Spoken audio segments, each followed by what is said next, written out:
Today we are going to be reading a book called In the Time of the Drums. No cover, whatever, let's just get it going. Oh wait, wrong side.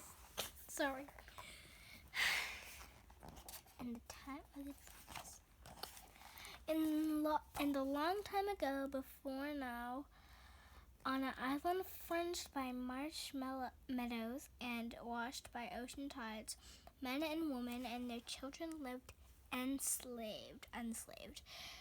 This was the time when giant live oaks trembled with the sound of drums, and say some, it was a time when people could walk beneath the water. Wow.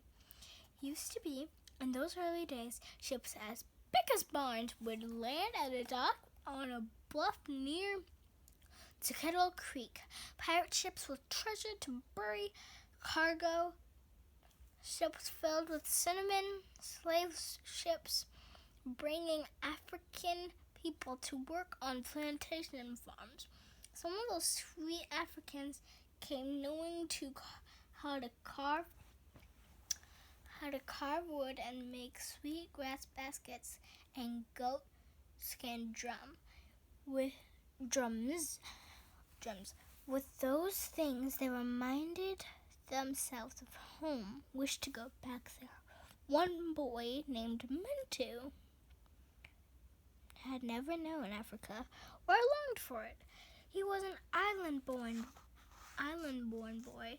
Look, he's looking down at his grandmother, which lots of people, I don't know what's gonna happen here.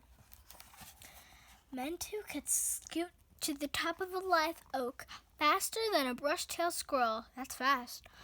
Could lift a black iron skillet above his head with one hand, even though he still wore shirt tails. Look how strong I am, he would say to his mother, Twee. Twee would smile and cock her tongue at him. Stop fooling, lest the oversea catch you, sir. Your time for strong will come soon enough. When? Mentu would ask. Twee would not say. Mentu has always lived with Twee. The islanders, black and white, all feared her.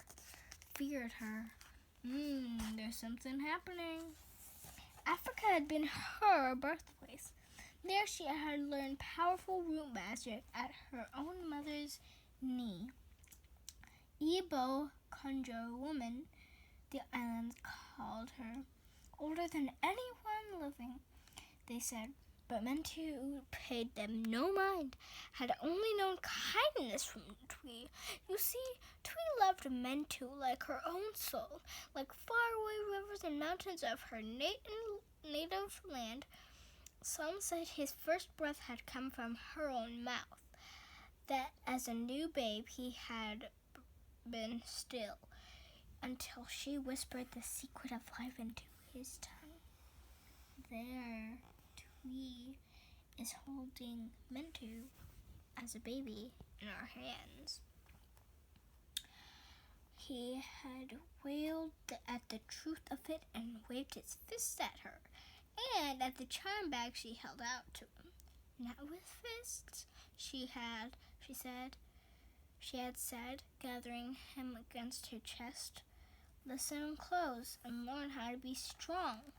He had slept the sound of Twee's heart. Every day Mentu went with Twee to take water to the fields. He could carry 2 full buckets by himself, strong as that made him seem. He was a mischief-making boy child all at the same. The bucket handles pinch my hands, he sometimes complained to Twee. You carry the water for me today. No, sir, she would say and cock her tongue. Twee can't be taking up your button from you. Look out into the field workers with your hands when your hands is aching, and count your luck. Soon it will be your time to be strong, and Twee won't be helping you then. How will I know when to be strong if you don't tell me? Mentu asked. It's either carrying the water from that river through all the fields they lived at. Twee still would not answer. She knew many secrets. She only shared the ones she wanted to share. Mentor looked to the fields and watched the people bend beneath the blistering sun to slave in soil planted with cotton and cane and blue indigo seed. See how they worked from dark of the morning to dark of the night, harvesting what they could not keep. Twee told him that long, hard work broke in them. Had broken them? Yeah. Made memories of Africa sink so far back in their minds that they could no longer be reached. The old ways had slowly slipped away and been left behind like swipe drops on a newly plowed row. See, all the workers are working, ladies and men, and all that stuff. But Twee remembered the time before.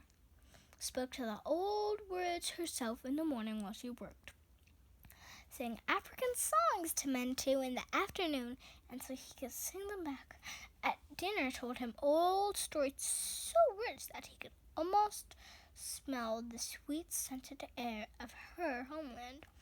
Put the skin drums between her own knees and taught him ancient rhythms until they felt as natural to him as his own heart beating.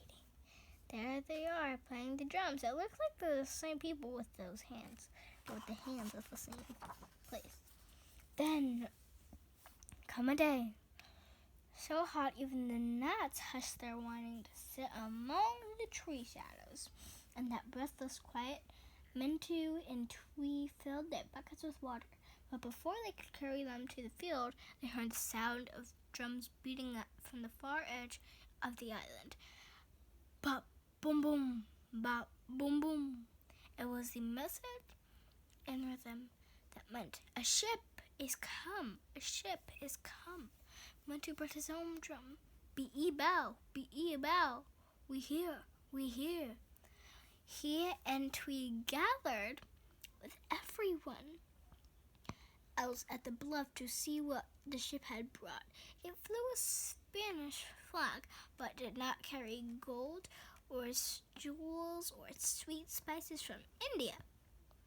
The ship held a whole village of Igbo people from the African kingdom of Benin.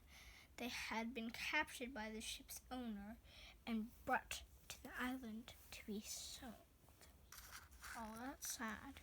To be sold. All those people have to be sold onto this island. That's sad. Their ride across the ocean passage had been long, with many days spent in airless dark beneath the pitching decks of the ship. When the crush docked at the bluff, the Igbo people could no longer hear the crash of ocean waves. Only the groan of the ship, the flapping sails, and their own harsh breathing. They trembled and waited quietly, listening to learn something of their fate. Through the wooden side of the ship came the sound of island drums, the music of Africa. Has some magic brought us home, they cried. They drummed to answer, using their feet on the wooden floor. That is really smart. Mentu heard the rumble of their pounding feet, and it spoke to him like the beating of his heart. We are home! We are home! The people drummed, but they were far from home. Mentu and Twee watched the Igbo people brought up from the dark hole of the ship into the light. Saw how they squinted into the sun, how they looked out over the unfamiliar marsh meadows in despair. The ship had not returned them to Africa, would never take them home again. Try as the ship's captain might make them move, but the Igbo people refused to set a foot on the island. Mentu turned away when the overseer lashed them with his whip. But the people would not budge for the whip, just joined their hand tight together and began to chant a song in their own language.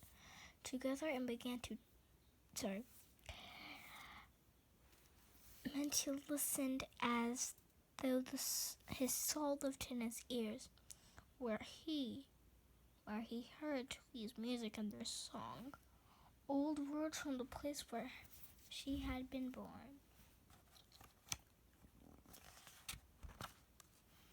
"What are they saying, Twee?" he asked. "Sounds like magic." Twee's eyes glittered like moons sparkled on dark water. "Old magic long forgot, boy," she whispered. "The people want to go home. Say the water brought them across the passage and it can take them back." "If true." She hung her charm bag around Mentu's neck. "That water can take me on, Mentu. You are old enough.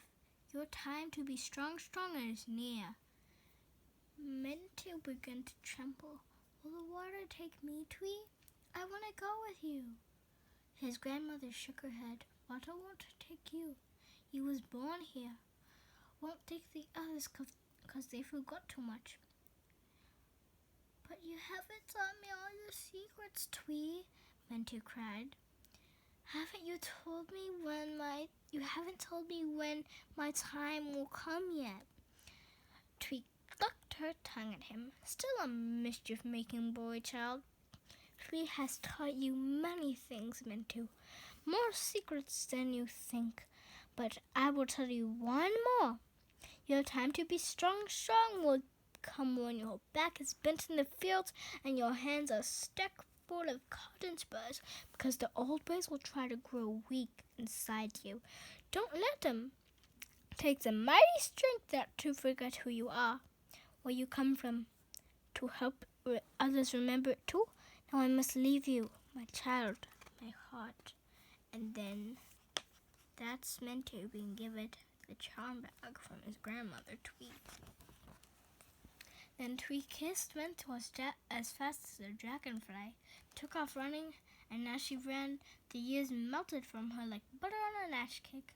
Her back drew up straight, her hair grew dark and thick with braids, and her skin smoothed up until she looked like the young woman who had been taken from Africa those many years ago. The islanders feared Twee than ever when they saw this happen, and they fell back to let her pass. No one tried to stop her. From the bluff, she held out her hands to the Igbo people on the dock and spoke to them. "Come with me, my brothers and sisters. I will take you home." And there she is, running away with her really dark braids my mom showed you. Mentu wept as the people crossed the dock to join the young Twee on the land. The slave catchers tried to slip ropes around their neck and arms to hold them back, but couldn't. The rope slipped through flesh and bone like it was smoke and seawater. Twee clasped hands with the Igbo people and led them down the bluff to the water's edge. "Twee!" Mentu called out to her, but she would not turn back even for him. She chanted as she led the people waist deep into the waters of Seattle Creek. Mentu wiped away his tears and chanted with her in a voice as strong as he could make it. "The water can take us home. The water can take us home." He tried to run to her, but found his feet fastened to the land so that he could not move. Twee and the other Igbo people lifted their faces to the sky as the water crept over their chins and then their neck. But they kept watching, and the chains snapped away. "The water can take us home," they sang. "It can take us home." Their song dissolved into bubble and foam as Kettle Creek swelled over the tops of their heads. Mentu's feet suddenly pulled away from the ground, and he ran to the water. but he couldn't see Twee or the Ebo people beneath its surface. In the time, Mentu swore to everyone left behind that Twee and the Ebos had walked away all the way back to Africa on the bottom of the ocean, pulling each other along the sandy floors, pushing aside seaweed like the long grass. But their chains and their song will never leave Tea Kettle Creek. And it said, and the water there will always be as salty as tears. The islanders called that place Ebo's Landing, stopped fishing there, and never cast another net in Tea Kettle Creek for fear of pulling up those gray chains sunk deep in soft gray mud, shivered when snowy egrets rose from the marsh grass like spirits in the evening. As for Mentu, he learned to be strong in the fields beneath the blistering sun, just as Twee told him. He sang her songs to himself while he worked, and to his children until they could sing back to him. He told stories so rich that they wondered if he had lived in Africa himself. And he played rhythms on the skin drum until they felt their own hearts beat in time. Give them their own drums, and they all played together. Mentu and his children, and they taught their own children, and they taught theirs. Through slave and time and freedom time, on up until now time. For true, it takes a mighty strength not to forget. The end. Thank you for watching. I'll see you next time on Barefoot Baobab. Bye!